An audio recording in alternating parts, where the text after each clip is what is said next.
Il est clair en tout cas que les propositions actuelles du gouvernement ne sont pas à la hauteur de la situation et on voit bien que le bouclier tarifaire ne va pas suffire à régler les problèmes de nos concitoyens qui voient leurs charges locatives exploser, qui vivent dans des situations très compliquées. Et la première des mesures indispensables, c'est la question des salaires, l'augmentation du SMIC, mais la renégociation globale des salaires. Sans augmentation des salaires et avec une augmentation des dépenses, les Français, beaucoup de Français ne peuvent pas s'en sortir.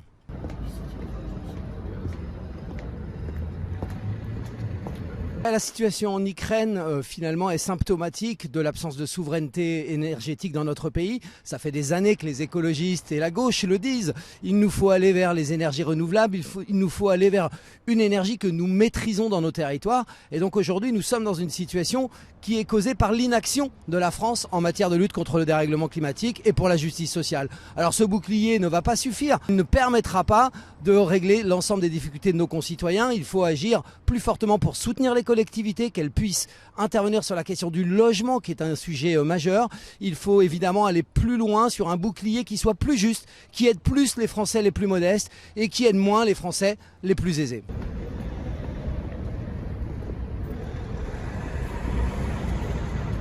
Je crois que ce que l'on sait faire dans un temps rapide, c'est avancer sur les énergies renouvelables. Vous savez, si on avait tenu les objectifs de la loi, aujourd'hui nous aurions suffisamment d'énergie pour passer l'hiver. Et malheureusement, nous ne l'avons pas fait et nous sommes dans la difficulté.